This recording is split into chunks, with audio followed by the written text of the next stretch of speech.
How we get back to and they put those historical things back there. So I always go see them and on the way home, though, I might hope to see how I am. So they change their. I'll eat later. I'm too high for you. Anyway, I love you there. She's sweet.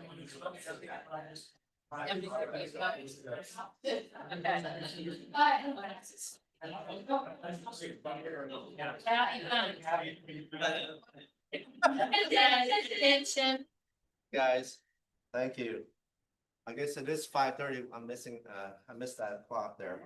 It's 5:31, so we'll go ahead and start. Good evening, everyone.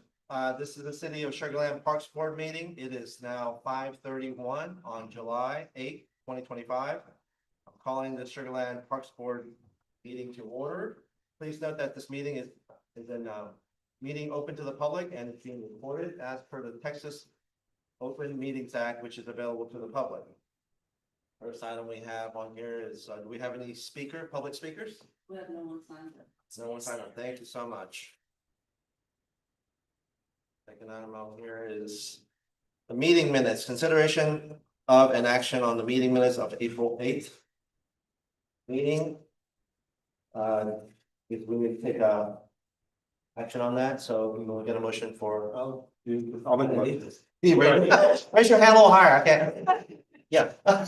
Good job. I'll Thank you, second it. thank you. So you know it's Andy that hurt himself. Did you hurt yourself? Yeah. That's why I was making fun of. Kind of rude, kind of mean. Yeah. I'll take it. Thank you. So we'll. So we have meeting minutes from April 8th accepted. Next item we have is a workshop review of discussion. Oh. Can I get a vote, please? Yeah. Oh, yeah. Can I get a vote for approval? All? Thank you. So we have Andy and then Joan on second.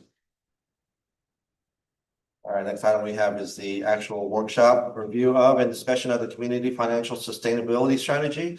Ms. Kimberly Terrell will be Director of Parks and Rec, will be providing that workshop.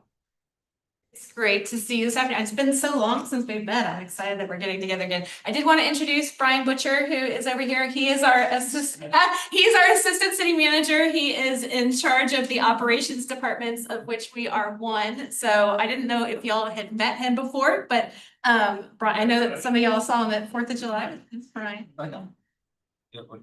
Okay, so for the last several months, we have been working on a financial sustainability strategy. And we have just totally delved into this. So I'm gonna try to keep it very simple and high level, but just know that there's so much detail behind this. Every one of our staff has been involved in this. It's been quite the effort.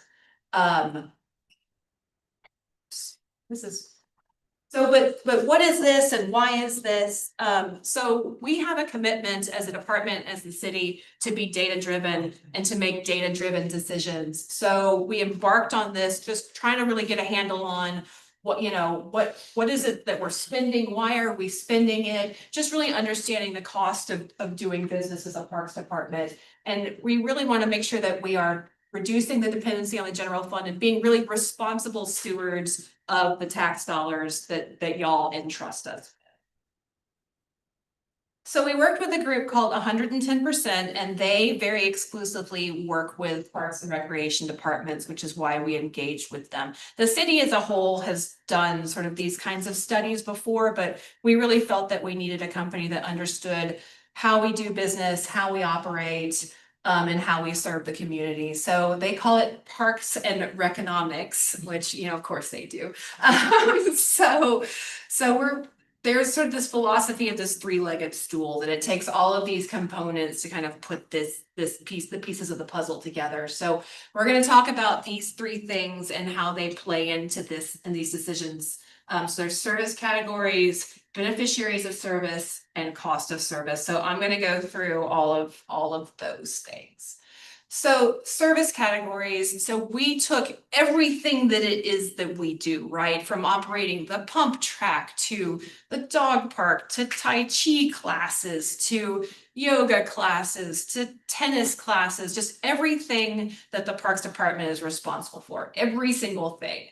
And then we categorize those by likeness of service, so by service category. So we're not looking at the box of, okay, these are all senior programs, or we're not looking at like, okay, these are all youth programs. We're really looking at it from kind of, you know, really like, how does it serve people? So we're trying to keep it not based on special interests or age groups or any of those, but what are those like service categories? So we're gonna go through those, now.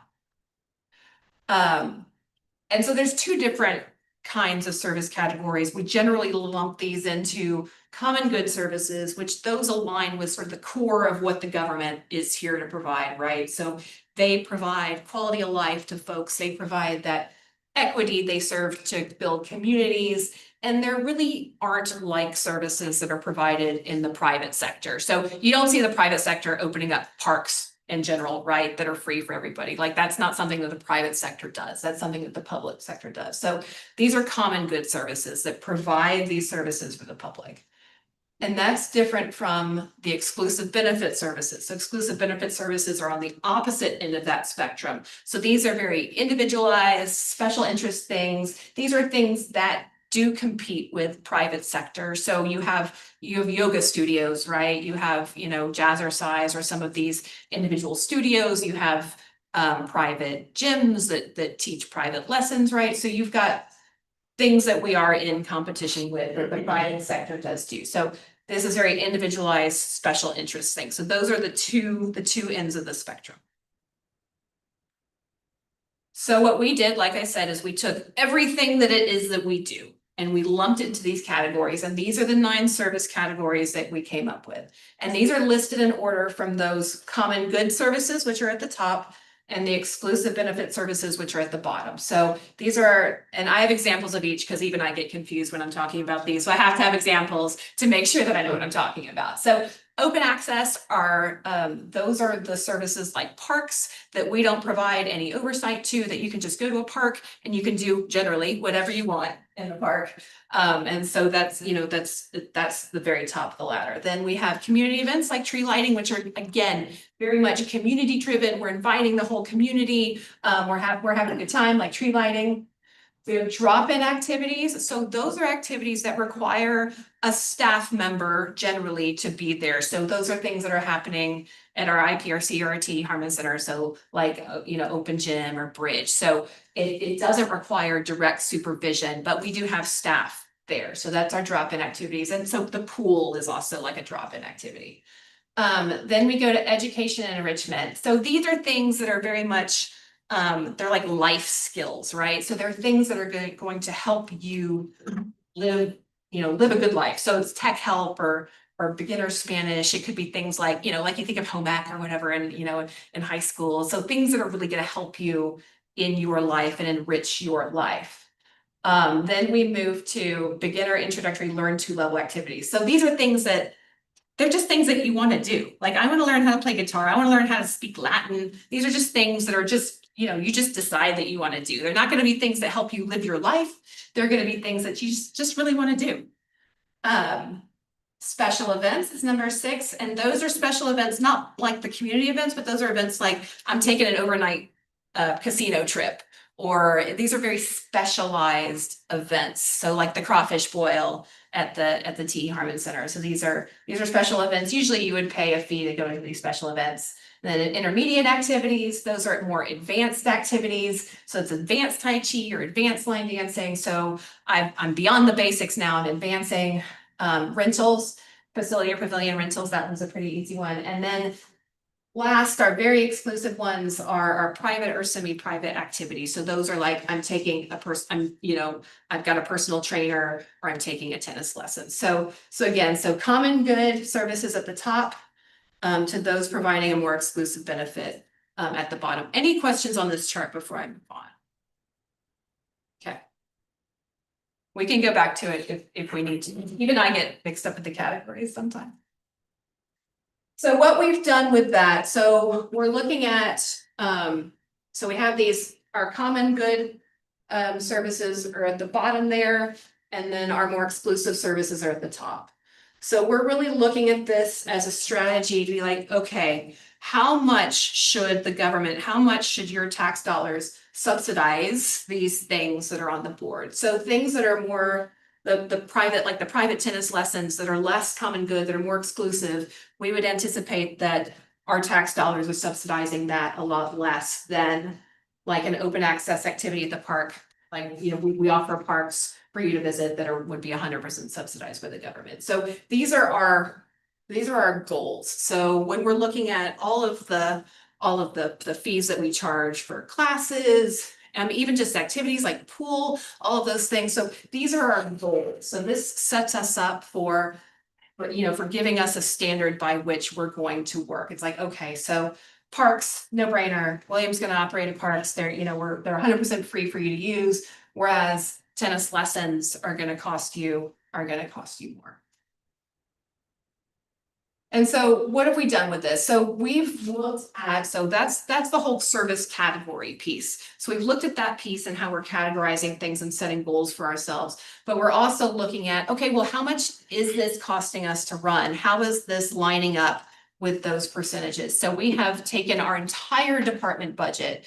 We have looked at what percentage of time William spends on these activities. Like we've taken every staff member, every penny in our budget, and we have assigned it in these different bucket categories, right? So we've looked at, so there's two different kinds of costs. There's direct costs, which are expenses associated with the delivery of the service, and indirect costs that they would exist without any one service. So William's time would be an indirect cost, but tennis balls that are associated with a tennis lesson, if that were a thing, would be a direct cost, right?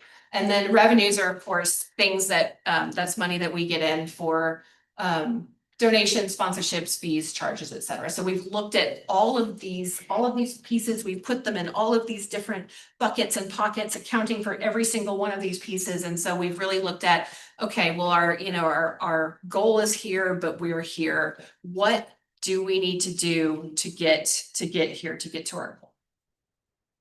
And we've developed several strategies because there isn't a one size fits all for these strategies. And so kind of, for example, we've got a building, we've got a room in a building that that costs this much to rent out.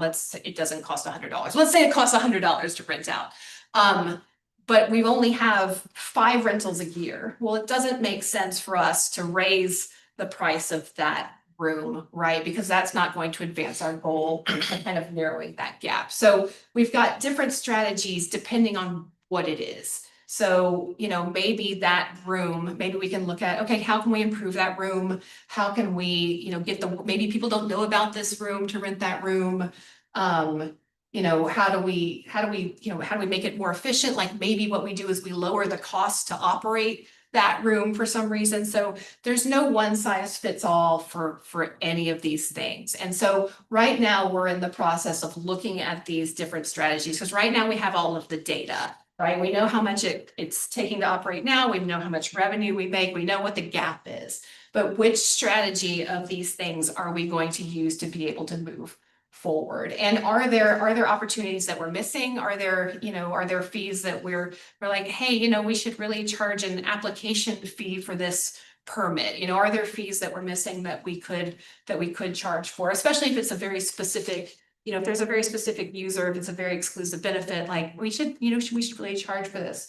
So looking at that, and then also, can we partner with folks like we did with the Space Cowboys and Constellation Field, right?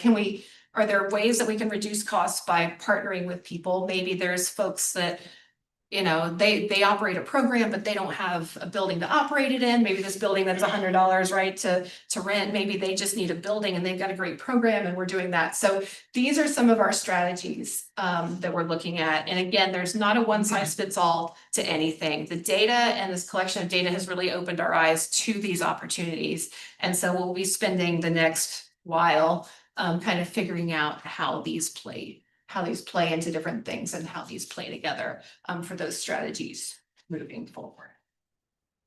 So that concludes my presentation. I know it's a lot, and believe me, on the back end of this stuff, there's so much data. Trying to keep it very just simple and high level and give y'all kind of a progress of sort of where we've been. Because we are excited, because we have been working very hard and we did want to share it with y'all and kind of some of these things that we're doing on the back end. But I'm happy to take any questions that y'all have. Andy, go ahead. Oh, thank you. No, that's great presentation. I'm gonna ask you, the room you're talking about, or is it a venue or a room where? Oh, it's a made up thing, but so, yeah, it's not $100. Like, I promise you, it's not $100. In case, I have some thoughts or so, and Sure. it's worked for like certain clients of mine or people who are trying to get their product out there. Say if you're renting a space or pavilion or whatever, sometimes one thing is to make an event there, kind of like if you do it at parks, everyone gets there and like, this is great, I want to, utilize it for birthday parties or big events or something like that, so which we do that now.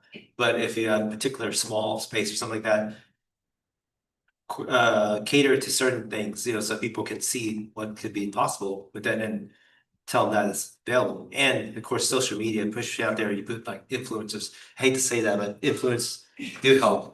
It do help a lot. And a lot of my clients, they use influencers, they give them perks to come to do something like that and make them feel special, and then everyone start coming there. And sometimes they fluff things and they come there like, oh, I expect something more, but then you tell them, hey, this could be done this way, and they're like, oh, okay, well, you come here and do your social media stuff, and then more and more things can happen.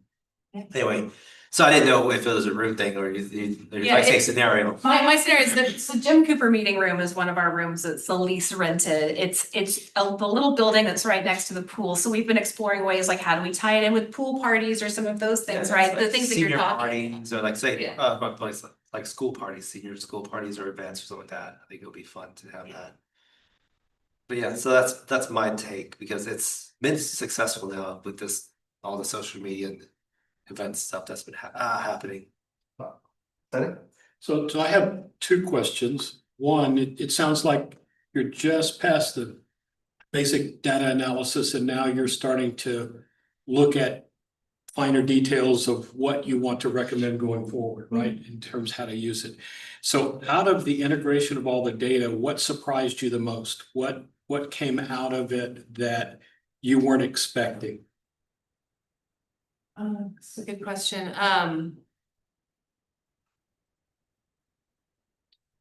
Not to put you on the spot, No, but usually no. when you look at data like that, Right. Yeah, one of the things that surprised, I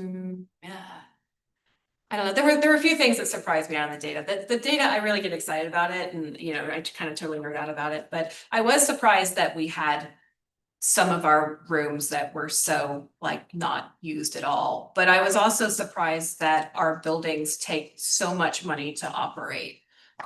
So these rooms that we rent out, they take a lot of money between the air conditioning and everything, and some of them, some of the opportunities may be that maybe people, it's kind of digging into that a little bit, like, why aren't people renting it and trying to find out those things, right? It's like, are they not renting it? Because it's just, when we built it, that was relevant, but it's not relevant. So finding the why is sort of difficult in getting that out there, but it's sort of that, it's like, that our buildings take so much money to operate, and to get to the percentage that we're saying we need to get to, it's like, we just can't. We'd have to triple the amount of money that we're charging. If you triple the amount of money you're charging, then nobody's gonna rent it, right? So a lot of what we're doing is like looking at ways to reduce the cost of operating the building, like maybe it's some smart air conditioning systems or smart access or something, right? So that we're closing that gap and not just putting the burden on the renter. It's like, it's our responsibility to be more efficient in how we operate it, and it shouldn't be the renter that's paying for all of that. So there's a lot of that. I was also very pleased so we're saying that our community events, that they're pretty much all common good, but I think it was close to 15% of that we're receiving in sponsorships for for operating our events. So that's kudos to, to Brianna and her team for all of the hard work that we do there and trying to offset the costs and the burden to our, to our taxpayers in doing those things, because those things benefit the businesses as well, which we're able to. So my follow-up question is, when do you think you'll give us another report on where you are with the strategies and what you think you're gonna do? Well, we are currently working on some fee. So city councils, we're going through budget season right now. And so we'll be making some recommendations to city council in August. That they'll work into the budget and those would come effective January. So we can definitely give y'all an update on that in a few months, as we don't, those council reviews and approves those as part of the fee ordinance, right?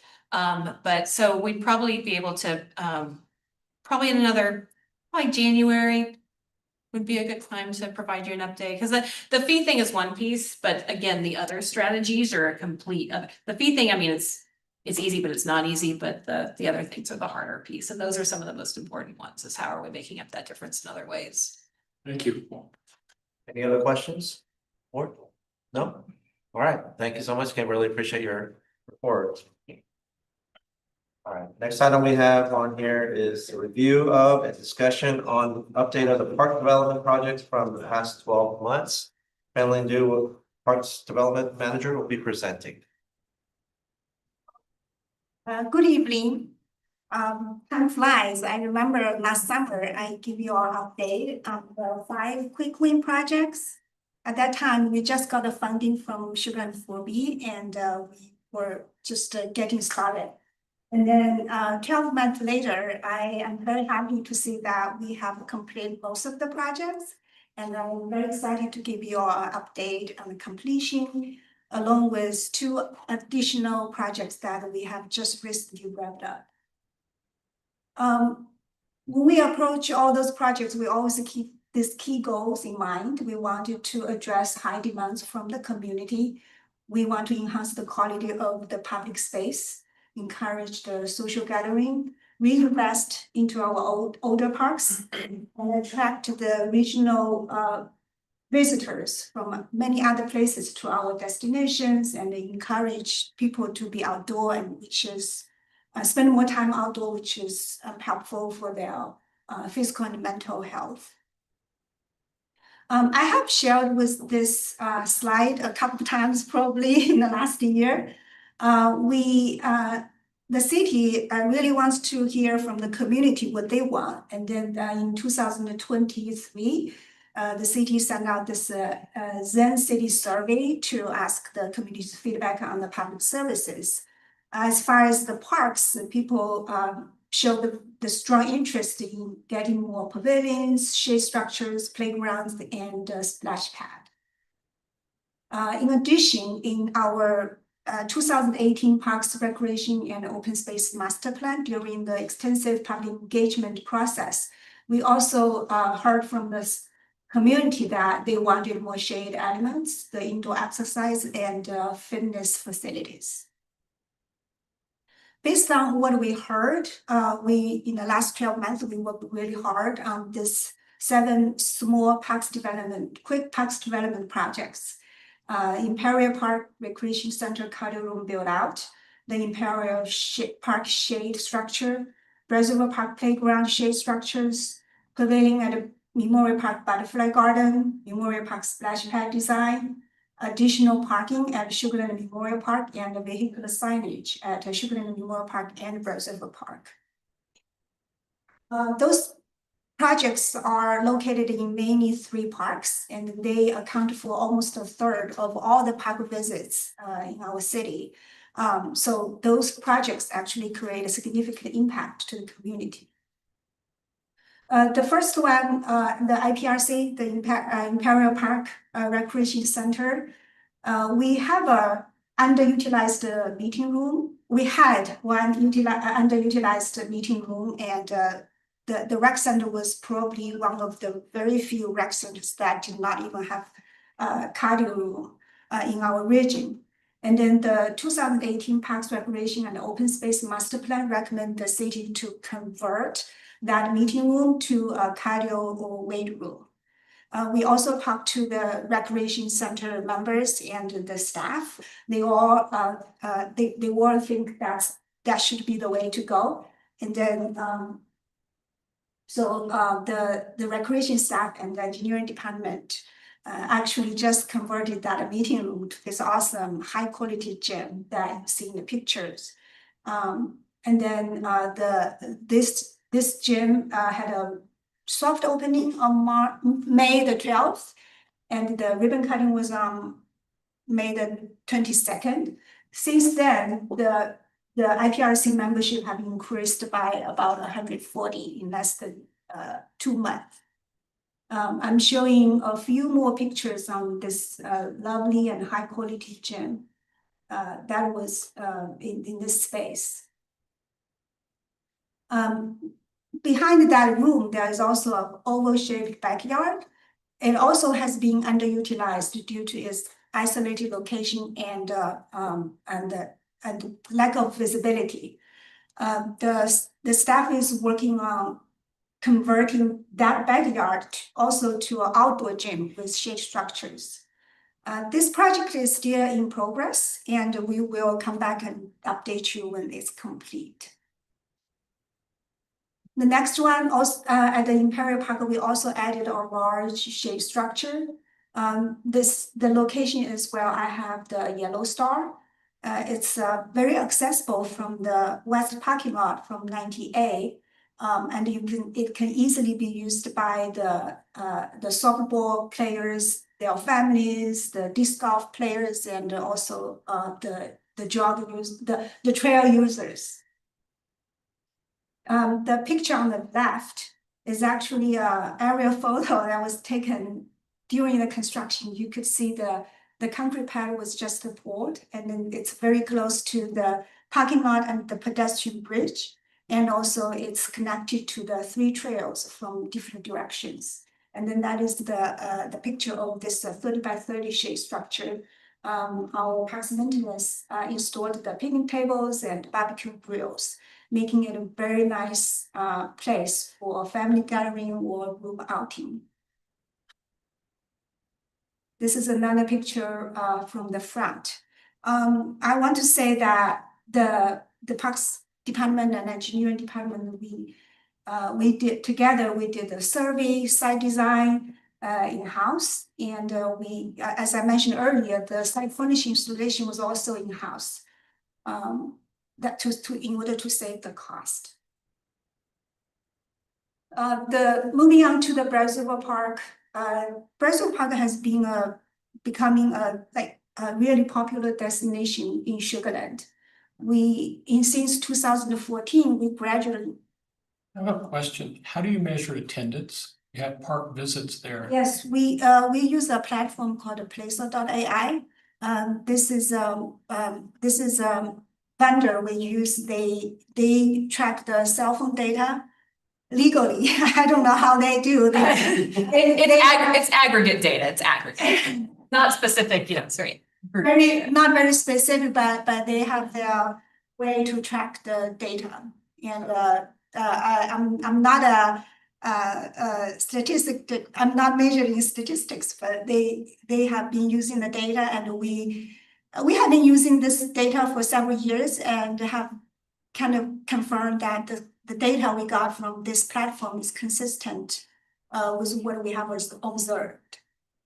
And then we have been using the data to help us to make decisions and generate conclusions. How do you make the leap between park? I guess they give you difference between a park visitor and a park visit. So you have the same cell phone multiple times. Oh, that's correct. Yeah, exactly, yeah. You can average on average how many times a person visit this park, you can kind of get that number. Thank you.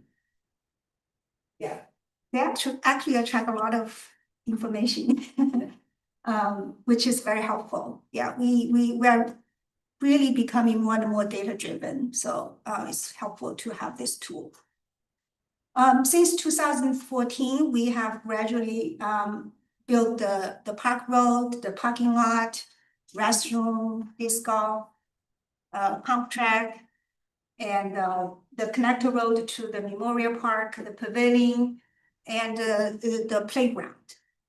We also established the public-private partnership with Go-A Zipline and Adventure Park in 2023.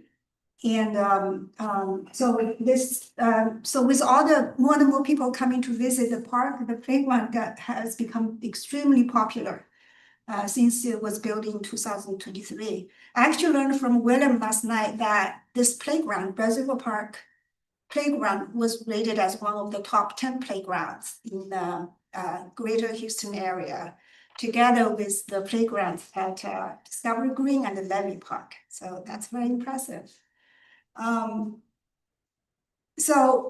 We have heard a lot of great things from the community about how much they love the playground, also wish they could see more shade at the playground. So adding the shade to the playground actually needs to consider a lot of criteria, including the 4 zones, clearance height, how to maximize the shade within the limited space. We actually explored probably at least 5 to 6 design options, narrowed down to 3, and we presented to you all last year, and then decided on this one final design, which is 5 pieces of customized shade canopies. And then I want to show you this aerial photo. It was taken obviously during the construction. So 4 of the shade already built, and then the before the last one, which is at the very left. You can see how, you know, vibrate this shade, making the shade structure makes this pretty. Excuse me. So the project was completed in May. We got a lot of compliments from the community, and then they expressed how much they appreciate the shade of this playground, and they wanted more shade in all our parks. This is the ribbon cutting taken on June the 19th. Thank you, Jill, for representing the parks. Yes, ma'am. It's beautiful. It's beautiful. And the shade structure, those shades have various height, colors, and shapes, and really they make the playground a much better place for the kids and the families to enjoy. I'm just showing a few more close-up photos to show you. So moving into the Sugarland Memorial Parks, this is also a very popular regional park, Sugarland. And just specifically for the Lakewood, we learned that at least 200 visits per day on average. And so we are working on 2 projects. We added 2 projects along this loop trail. The first one is the Sugarland Memorial Park Butterfly Garden Pavilion. The Butterfly Garden was started in 2016 and have been developed and maintained mainly by the volunteers. We added this 16 by 16 feet pavilion next to the butterfly garden, and then it has a 300-gallon rain barrel next to it, collecting the water from the roof, and then volunteers can use that harvested water to water the butterfly garden as needed. This is another photo in construction. On the top, you can see the scale and how it's next to the loop trail. We also, this butterfly, I have heard that people saying this is probably the most beautiful rain barrel I have seen. I agree. This rain barrel was actually, the artwork was designed by this local artist. Her name is Deveron Simpson. And then we were very fortunate to have her the ribbon cutting and took a picture of her with her great work. She is a well-known artist. She's known for her very eye-catching and nature-themed art. So I thought our Civic Art Group did a great job selecting her to work on this project. Also, our utilities department, they funded the rainwater harvesting interpretive signage here. So this sign talks about the best practice in rainwater harvesting and also teach the kids how to calculate the amount of water you can collect from a certain amount of roof area. So, and then there's a little math over there, and then there's a little key at the corner. So this is a very good educational piece for the community, especially for kids. This project is very small, but it's really a cool project that several departments collaborated together, from Parks Recreation, utilities, civic art, engineering, and communications. And I also want to say that we worked together. We did the design house, and the signage was designing house, and the survey was done in house. And then the installation of the site furnishing was in house. Also, some of the trail connection was done in house. We really try to save the cost, use whatever we can to save the cost, and maximize the value. Moving on to the splash pad design, that's another project along the loop trail. Back in March, I already updated you all on the 60% design. Thank you all for your comments. We communicate the comments to the consultant, and they already addressed in the 100% design. Right now, we are reviewing the design. I want to say that last month, Shipment 4B approved about $890,000 for the construction of this splash pad and the construction of administration service fees. So that's very exciting. We are working to get this splash pad built by the summer 2026. That's the goal. And of course, the community is very excited. They cannot wait for this splash pad to be built.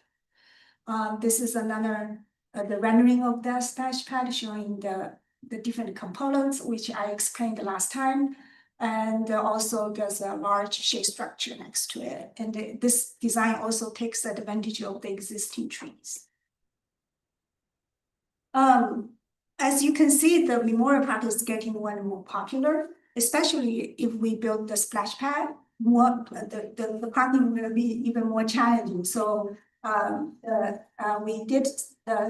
we look at the potential additional parking in-house, and then think that there could be additional more than 27 spaces in the main lake side of the playground side of the Memorial Park, and also maybe more than 140 spaces at the dog park side. Kudos to William Kaling and Robert Wilson, who is our assistant city engineer. They actually put their heads together and then started the pilot project, which is to utilize this commercial or industrial grade level of paper called a true grade, and then you kind of do the ground prep and mix with the base stone, have the base stone layer, and then install it with the rocks. So this kind of detail allows you to have a permeable parking space, which is very important in parks in the flood zone, like a Memorial Park or a Brazil Park. And then also it's something that has very minimal disturbance to the site. And it's also flexible, and it's doable for us to do it in-house. So we have very talented and capable parks maintenance staff. They just finished 6 parking spaces last month. It looks amazing. If this approach is successful, we're going to gradually apply it to try to integrate more parking spaces in the Memorial Park. This is more details of these parking spaces. And then if the last project is the signage, if you have recently driven by the Brazil Park or Memorial Park, you probably will see those 7 vehicular signs through the park. We have, over the years, we heard from the residents that it's hard to navigate, and I cannot find a farm track, I cannot find the Justin Brindley Trail. So we actually in-house, we look at a signage plan for this area.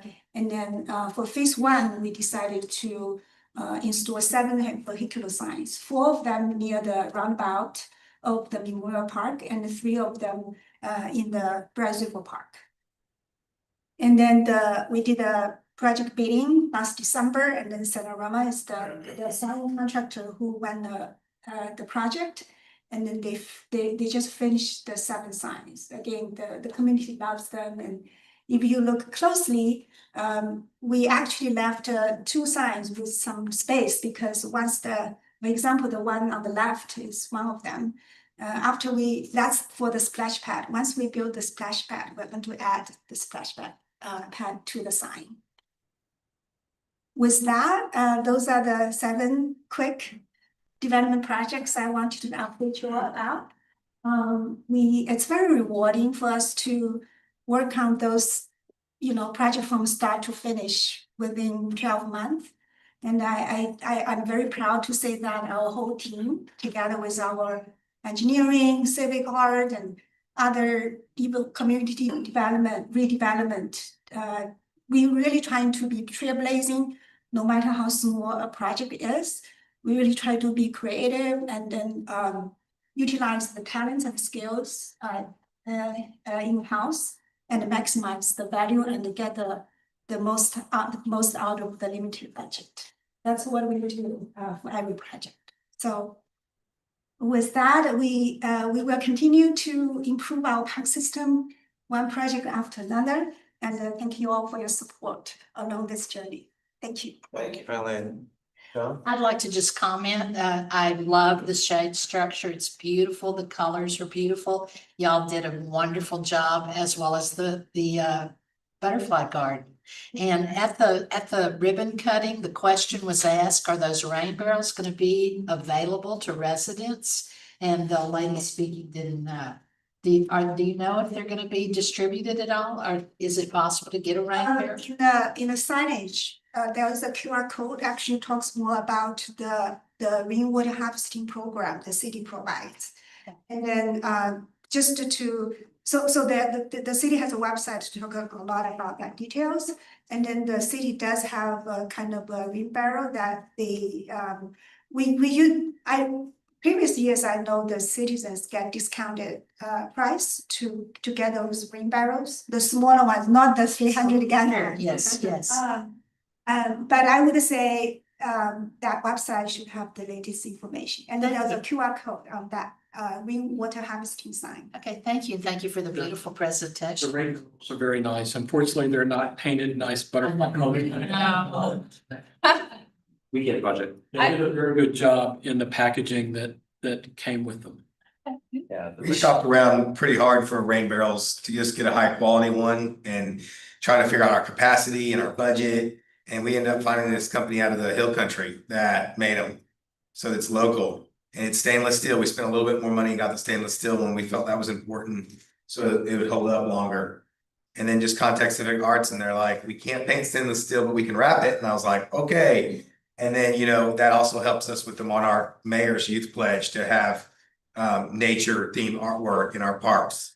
So it's kind of a double fold deal we got out of it, but it's a really nice rain barrel. They're out of the hill country. So we're kind of happy to support Texas on that one. Yes. Who oversees that rainbow program the city has, It's our water conservation team. I do want to mention that. Oh, it works. Conservation team made the barrel that the city provides, they usually are only on sale during a certain period. I want to say something that's great. But if you go online, you can fill out a form and then they start to send you updates about the program and when the sales are gonna open. Yeah, because I get them when I need them. I have several, but I just have some issues with the bottom spigots. They wear out fast. That was my comment. Just take note of it. I'll contact them, I guess, Water Conservation Group. Yeah, if you just call 311, they'll always get you the right person. Yeah. Name's Mark. The water resource manager? Yeah, water resource. Perfect. Thank you. Any other questions? Comment. I love how you're anticipating, the projected growth and usage of the park and already preemptively providing parking space, et cetera, for the splash pad and everything. And just knowing that that's a very utilized park. I wonder if the the construction on 59 at the Brazos River turnaround, you know, that exit's been closed for 7, 8 years, I guess. If that, like, rerouting traffic or opening that back up will be adding an additional kind of like traffic flow into the park potentially, and that there will be even more utilization. Do you anticipate that for the future, or what the ETA is for that project for TxDOT? I don't think they're opening the. No, I think The the turnaround. talk is they're gonna shut it down. But they're doing a new bridge over the I know, the Brazos. talk is that they're gonna shut that turnaround down, cause Okay. it gets inundated every single time, so it's not cost effective to keep it. So there won't really be an easy access point to Brazos River Park from that like southbound 59 without like a U-turn. You'll have to do a U-turn at the actual university and come back. That's one of the biggest reasons why we put that connector road from Memorial Park. Yeah, it's Gotta convenient. You can really easily miss it. Yeah, I mean, that way. It's really, you know, Brazos River Park has been, that road has been our biggest asset to get people more parking, right? Brazos River has a lot more parking than Memorial Park, but people just still love Memorial Park. So we're trying to make room for them. You know? But it's nice to have a park with a lot of parking that's not too far down the road that has a very nice connector road. And we're seeing that. We're seeing the population of Brazos River Park go up every year. Because of the shade, the pump track, but also just because they're venturing out a little past Memorial Park now. So. It's a pleasant drive. Yeah, it's such nice. And all, so. Yes, I saw deer in the easement when I was driving by the other day. Any other comments or questions? I just like the whole comment of the comments. Yeah, Did you see that, the sign one? yeah, I saw the sign. I saw the yeah. sign, Yeah. and I was like, I see the sign, and I was completely to my head, I was like, I like the engagement of the top hits of the comments up there. Right? And that, y'all probably know this, but that's the same sign design that that we're using throughout the city. So we didn't pay any money for design, it was already designed. We were able to get it directly to a vendor and have them and give them the prints and say, design the concrete base, but the sign's already been designed. And so it's the same signage as elsewhere. Slightly smaller, one notch smaller than the highways, but we felt like, and they're big. I mean, they're big and bold and you can't miss them. It's cohesive. It Yeah, does. The same branding. Yeah, when the consultant designed those signs, they had a series of a family of signs. So we picked the right size. And certainly we had to spend time looking at what's the right location, what are right wording and all that. So Kaylin, our Parks Development Coordinator, she did a great job. And we just made the final invoice today. So yay. Thank you, Pamela. I appreciate your presentation. Next on the agenda is the director's report. Ms. Kimberly Terrell, Director of Public Order, will be provided.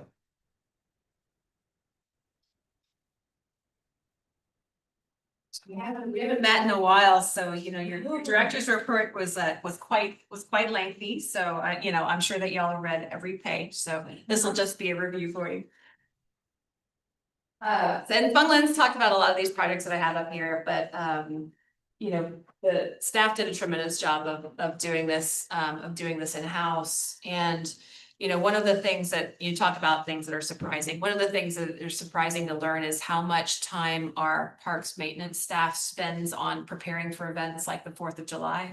So because we moved the 4th of July to Constellation Field, it allowed us to open up some time for our staff to be able to do projects like this. So, you know, we're very much working towards data and efficiency and those types of things, right? We want to utilize our folks' talent where they have it, but I mean, they did a tremendous job out here with this parking.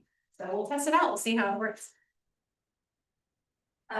We have installed some really cool, literally cool, new fans at Memorial Park. We seem to have this trend of like everything that we do is just to cool people down. I don't know if that's a statement on like, you know, climate change or whatever. I'm not trying to make a climate change statement, but we are spending a lot of time and energy and improvements kind of keeping people cool. So these fans were installed just in the nick of time for Memorial Day here recently. But I think we had one complaint that they were just keeping, you know, blowing things around too much, but it's like, we can't please everybody, but trending on the thoughts of coolness.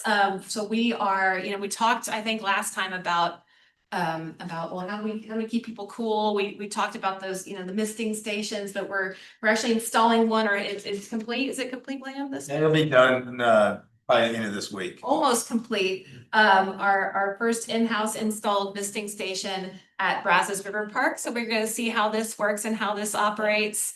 Are you okay? Okay, let us know if you need help. So trying to keep people cool, people exercise quite often over at Brazos River Park. We got our running clubs that are, running out there. We got our bikers, and all those folks. So anything we can do to keep people cool out there. So we're doing this in-house and we'll see how it works out. Maybe we'll install some in other parks.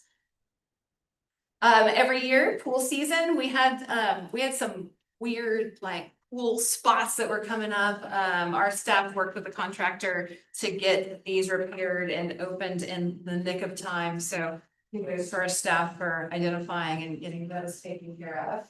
We don't want our little kiddos snap their feet at the pool.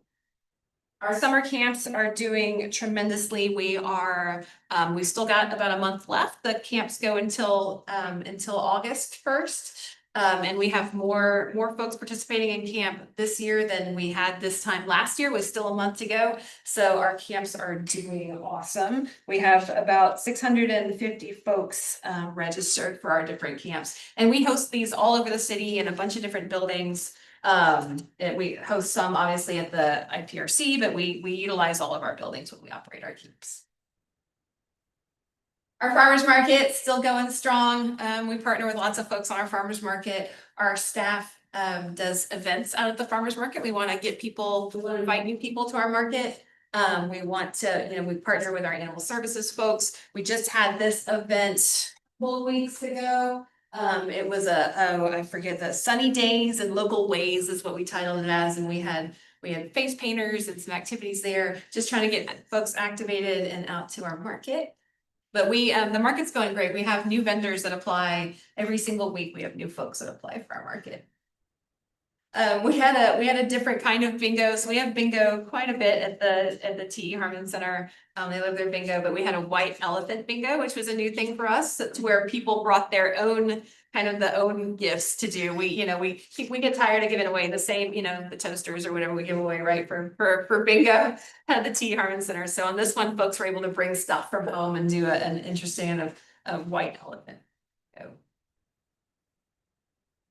We had our third annual T.E. Harmon Center Crawfish Boil. I think we had over 120 people at our crawfish boil. I know William went as well, so he can attest that the crawfish was good and tasty and spicy, but we had a good time with our seniors there. Our T. Harmon Center pool tournament, lots of smack talk at the pool table in general, but even more smack talk at the pool tournament. And then our luau, I think this was last month. We had over 100 members participate in our luau. So definitely celebrating summer season and getting everybody up and dancing. So we are the party planners and we help with other people's parties, not just our own ribbon cuttings. We help with the ribbon cuttings for the Sugar Paws Pet Pantry. So this is a program where you can see some of our sponsors, Hollywood Feed, Pet Supplies Plus, Costco, where we get donations from some of these pet stores. It may have been stuff that was returned because the cat didn't like it, or it's about to expire, or some of these things. So it's perfectly good, usable pet food and pet supplies that are donated to the animal center as the Sugar Paws Pet Pantry. And so people can sign up and they can sign up to receive these donations. So it's to help folks that maybe you can't, it's to try to help, like, right, maybe I don't have food, maybe can't afford the dog food this month to feed my dog. Instead of you abandoning your dog, right, here's a way that we can engage you and so you can utilize some of this dog food so that you can still take care of your dog or whatever critter. So if y'all, there's information on the city's website if you want to find out more. Ask us off Facebook. We recently had our food truck Friday on June the 13th, I believe, so it was again luau theme, we're partying hard with the, you know, in the luau, so you can see we're, you know, also engaging folks to dance, we had some ladies that were teaching people how to hula dance, so that was a lot of fun. We talked about the ribbon cuttings already that we did as part of those projects. Thanks y'all for being there. And we had red, white, and boom. So brought it back to Constellation Field. Sunny, I haven't seen your pictures yet. I know that, you know, you were running around like a crazy person taking probably all kinds of awesome pictures. So I know we'll probably see them soon, but thanks for those that were able to come. It was our, you know, our first year partnering back with Constellation Field. It went great. We had, you know, almost 10,000, you know, of our closest friends there, watching our fireworks. So, we're very pleased, with that. Was, you know, of course, last week. So we're still looking at data and all those things that were tied to it, right? Just to see, you know, to see how we did, see how we're gonna do next year. But it was a literal blast. But yeah, do that again. With that, I'm happy to answer any questions. Questions, comments, questions? No? Comment. Yeah. I live right near Constellation Field, and I gotta say, I really appreciate combination, I'm sure, of a bunch of different people, but including the city's efforts to make it smooth and secure and organized, because man, that roundabout scares people. And so I was really pleased to see how little chaos there was. It was really nice. That's good. Appreciate that I feedback. also want to make a comment. I mean, it was a great event, just attending the event itself, but Emily and I asked her some questions regarding it, you know. It does free up the actual staff, the budget, I mean, time to hold it as part of the Sugarland versus having it at the Constellation Field. I didn't realize the tremendous amount of effort. I mean, I knew there's gonna be a lot of effort, but the manpower, it was just mind blowing. I didn't realize. So it was a great event. I enjoyed it. Got to meet the one, I guess, the new council member, and of course, I got the new mayor. Very nice. So anyway. Yeah, we're working on an FY memo to council about all of the, you know, all the data tied to that. So I think that when we have it at Crown Festival Park, I think we might have about 150 staff on site with between PD and Parks and everybody else. Yeah, 150 plus, right? But with this event, you know, Constellation Field ran it for the most part. So I think we had 13 police officers and we had a couple of Parks event staff. So it's a significant. 100%, that's huge. Do you have the actual on-site attendance yet? We don't yet. Cause it's gotta be close to the most people I've ever seen in that stadium, and I've been there. I will say they were ready for us to shift it back over there because they said that when we used to have it there, it was probably one of their largest attended events that they had. So when we hosted there, in 2016, 2017, they were looking at record breaking numbers then, so they already expected it for this one. Really? Yeah, they know how to hold a party, so. Appreciate it, Kimberly. Appreciate your time and your report on this. I mean, y'all are doing a fantastic job. Oh, I do have one comment that was on my list to bring up. I know that the Parks Maintenance Group, they do an awful lot of things we probably never really noticed, and it doesn't make your reports. When I was in the Sugarland Memorial Park the other day, I was riding around and I noticed, I don't know when they put them up, but the mile marker, the quarter mile 4x4 posts that are on the big loop track around, right? Those I don't think have been there that long. But I just wanted to make a comment that those are little things that help out in general that don't make you report. And I don't think we've noticed that the maintenance department or whoever does it, and it's just things that they do, right? So I wanted to compliment that. Thanks, Sonny. Our in-house carpenter, Tony, did those with his helper, and I'll make sure to pass that along. Yeah. Jorge was the superintendent was super proud of Tony for getting those done.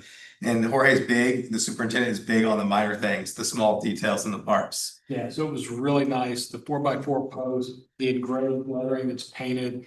It was really I'll nice. pass that along to Jorge and Tony, the Yeah. carpenter. thank you so much. With that said, Can I get a motion for adjourn? Thank you. Second? I'll second it. Simon, thank you. Appreciate it. We are adjourned. Thank you so much. Thank you. All right. Turning around, so you'll launch into there's something on the sports or portal. See the findings, if you're on stage. No, I'm.